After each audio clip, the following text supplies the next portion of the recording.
يكسر قلبها في 4 حالات. خل أقولها لكم.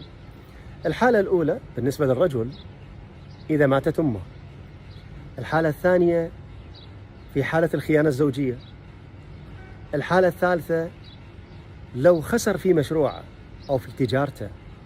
الحالة الرابعة لو شعر من المقربين حوله عدم الاحترام وعدم التقدير. طيب المرأة إذا مات أبوها ينكسر قلبها. المرأة إذا شعرت بخيبة الأمل ينكسر قلبها، وخاصة من المقربين والأحباب والأصدقاء.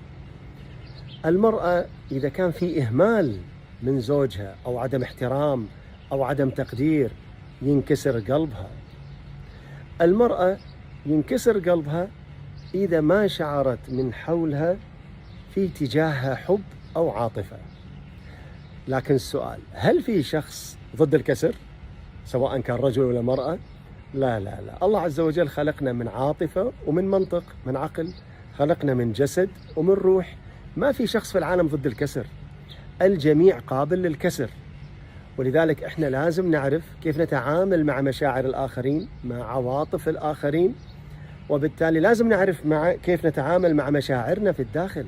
في حالة لو انكسر بقلبنا، شلون نتعامل مع هالقلب، شلون نعطيه الصحة من جديد، كيف ننتعش وكيف نطلع من هالأزمة أو المصيبة. هذا التحدي.